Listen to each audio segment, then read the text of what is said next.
mon invité ce soir est écrivain, il est aussi éditeur, il dirige les éditions Godefroy de Bouillon.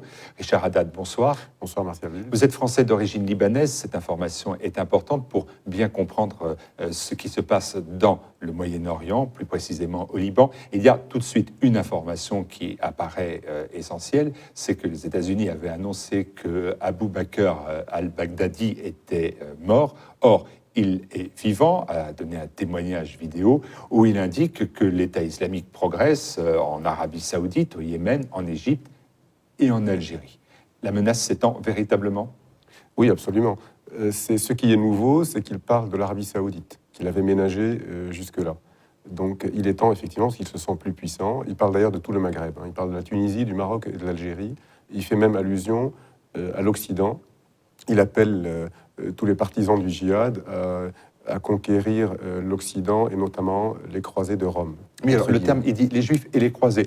Le terme les croisés, ça correspond à rien. Dans sa dialectique, dans ces régions-là, le croisé, c'est l'occidental. Lorsque vous êtes occidental, vous êtes automatiquement un croisé, que vous soyez athée, laïque, croyant, pas croyant, peu importe pour eux, ça n'existe pas, c'est tous ces détails. Donc, et encore plus, le français est le premier des croisés, parce que c'est un franc, vous savez, dans leur mémoire, le croisé est un franc, peu importe ses origines occidentales. Et il veut porter le fer jusqu'à Rome, jusqu'au Vatican. La chrétienté, absolument.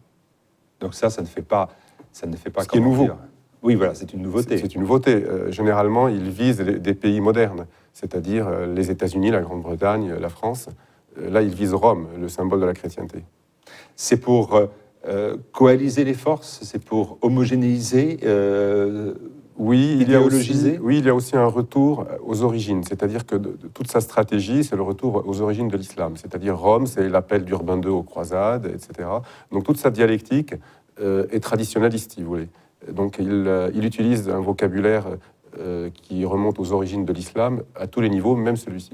Vous avez rédigé parmi les ouvrages que vous avez écrits un ouvrage qui s'intitule « Liban, deux peuples ne font pas une nation » aux éditions Godefroy de Bouillon. Chez vous, on n'est jamais si bien servi que par soi-même, mais vous connaissez bien évidemment parfaitement le Liban. J'ai dit que votre famille était libanaise. Et les sources libanaises, ou même la presse libanaise, comme La République, font état d'une menace aussi de l'État islamique au Liban. Alors, est-ce que c'est une vue de l'esprit ou c'est aussi une réalité ? C'est une réalité qui existe sur le terrain. C'est-à-dire qu'il y a des affrontements tous les jours au Liban.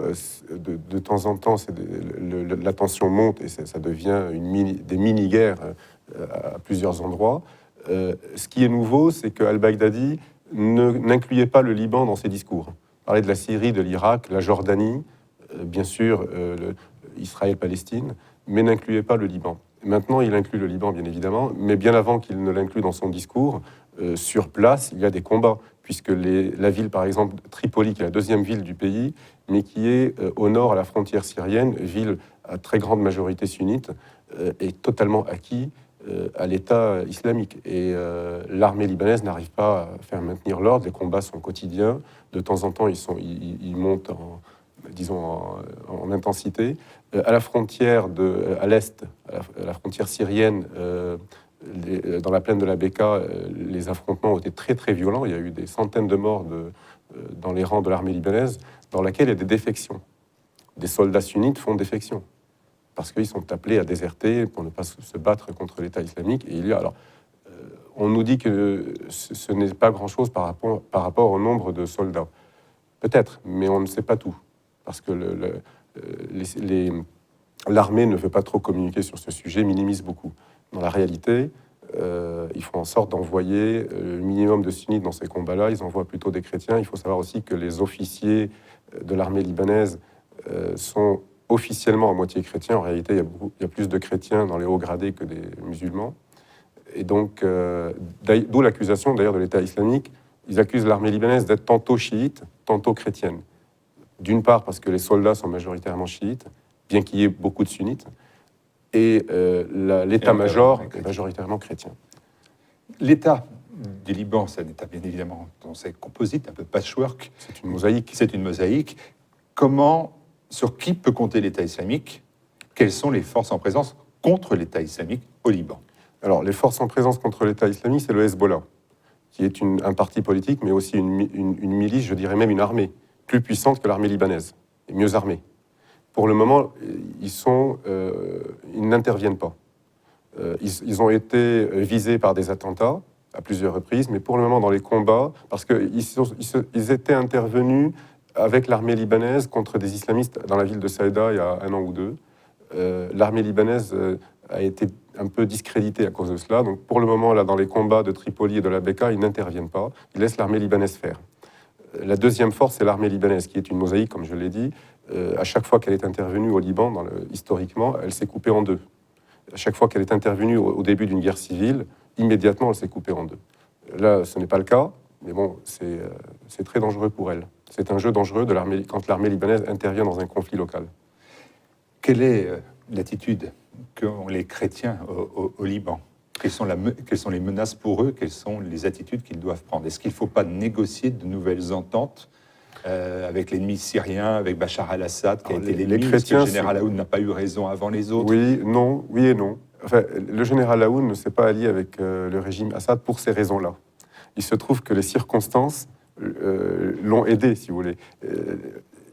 Maintenant, les chrétiens sont coupés en deux. Ce que l'on peut remarquer, c'est que dans les années 70-80, ils faisaient partie des deux pôles au Liban, c'est-à-dire c'était islamo-chrétien, si vous voulez. Eh bien, après les années 90, on se rend compte que les deux pôles sont sunnites et chiites, et les chrétiens sont à la remorque de l'un et de l'autre. C'est-à-dire que l'un et l'autre ont besoin des chrétiens pour être plus puissants. Donc, il y a une partie des chrétiens qui est avec le Hezbollah, une autre partie qui est avec les sunnites dits modérés. Voilà, pas avec les partisans de l'État islamique. Mais donc, ils n'ont plus... Et on se rend... Alors, Aoun s'est allié avec le Hezbollah pour des raisons personnelles, politiciennes, avec le régime Assad, automatiquement. Mais il se trouve que les événements auxquels ils ne s'attendaient pas, évidemment, l'ont renforcé. Et donc, mais sauf qu'aujourd'hui, au Liban, il y a une troisième force, qui est le parti phalangiste, qui est rené un peu, et qui pratique la politique du ni-ni, c'est-à-dire ni sunnite ni chiite, chrétien, tout court. Et c'est eux qui progressent le plus en ce moment. La famille Haddad, c'est une famille libanaise, chrétienne, oui, qui a connu l'exode, le départ, qui a connu la guerre, qui a connu, comme beaucoup de familles libanaises qui ont rejoint la France, d'autres sont restés sur place. Quelle est la psychologie des chrétiens au Liban aujourd'hui? Est-ce que l'idée de devoir partir un jour, c'est quelque chose qui est ancré? Ou est-ce qu'on considère que la France a été longtemps la protectrice des chrétiens d'Orient, et puis aussi ceux du Liban, et qu'elle aura encore ce rôle à jouer? Oui, la France a toujours cette image au Liban. Malheureusement, ce n'est plus vrai. Mais les chrétiens libanais y croient toujours, parce que ça fait partie de leur croyance, leur culture. Ils ont été habitués de père en fils comme ça. La France est leur mère. C'est ce qu'ils ont toujours dit. Et donc, ils y croient encore. Pas tous, mais une grande partie. Ils ont peur. Alors, il y a une pratique au Liban maintenant depuis 30 ans, c'est que les Libanais ont une obsession d'obtenir un passeport étranger, occidental, canadien, américain, français, pour la plupart, parce que même s'ils vivent au Liban, leur obsession, c'est de pouvoir partir quelques années, obtenir un passeport étranger et revenir, parce qu'ils ont toujours dans leur une arrière-pensée qui est qu'un jour on nous jettera à la mer, et il faut bien qu'on atterrisse quelque part. Et pas comme des réfugiés sous des tentes, mais d'être des nationaux. Donc voilà, c'est cette espèce de psychose. Ils ont très peur, mais cela dit, le Liban a une chance de s'en sortir face à l'État islamique grâce à eux. Parce que pour s'en sortir, il faut une force cohérente. Et si les chrétiens du Liban, finalement, malgré tout leur malheur, n'ont pas subi les massacres qu'ont pu subir d'autres chrétiens, d'Irak ou de Syrie ou d'ailleurs, les chrétiens libanais, finalement, lorsqu'on les compare aux autres, finalement, ils ont été ménagés. Et c'est pour une seule raison, c'est parce qu'ils étaient armés et qu'ils se sont battus. C'est tout. Vous êtes français, 100%, vous êtes patriote. Qu'est-ce que vous attendez de la France quand vous avez ce regard sur le Liban? Vous avez écrit avec Bernard Anthony le génocide des chrétiens d'Orient. Oui, qui concerne d'ailleurs les Arméniens, parce que j'ai aussi des origines arméniennes, qui se concerne les Arméniens et les chrétiens du Liban. Les chrétiens du Liban. Est-ce que vous pensez que la France doit d'ores et déjà affirmer que le Liban est un sanctuaire, qu'on ne peut pas y toucher? Est-ce que vous pensez que c'est quelque chose qui devrait être fait, même si c'est qu'un principe? Oui, c'est un symbole, le Liban. C'est le seul pays de la région qui a un président chrétien, qui a obligatoirement, constitutionnellement, la moitié du Parlement chrétien, et puis d'autres pouvoirs, le chef de l'armée, les juges, etc., et qui fête, dont le jour férié de la semaine hebdomadaire est le dimanche, c'est le seul. Donc c'est un symbole dans la région à abattre. Et il est de l'intérêt de la France et de l'Occident entier, d'ailleurs, de sauvegarder cette ambassade, cette espèce d'îlot, vous voyez.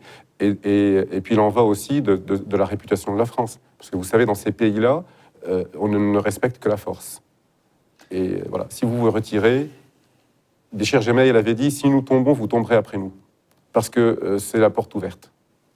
Le pape Benoît XVI était venu au Liban, oui, pour dire que le Liban était un le sanctuaire. pape Jean-Paul II aussi, d'ailleurs. Le pape Jean-Paul II aussi. Est-ce que, non plus pour le spirituel, mais pour le politique, est-ce que l'État français, avec le ministre des Affaires étrangères, Laurent Fabius, est quelqu'un qui vous paraît capable de dialoguer, de comprendre?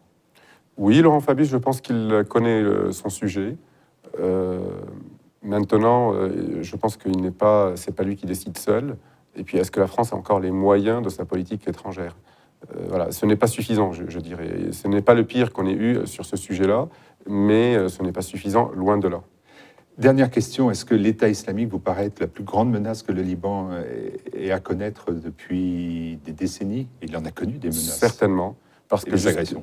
Certainement. Jusqu'à maintenant, il a connu la menace de pays voisins, comme l'État syrien, qui était nationaliste arabe conquérant. Là, il est face à une menace islamique de tout le monde musulman. Donc, j'ai fait allusion tout à l'heure au combat entre l'armée libanaise et les éléments de l'État islamique à la frontière. L'armée libanaise, c'est 60 000 hommes pour tout le Liban, mais ils font le maintien de l'ordre, ils font tout. Face à eux, il y avait plus de 15 000 combattants, rien que dans un village. Si vous voulez, il y a une marée humaine qu'il faut stopper.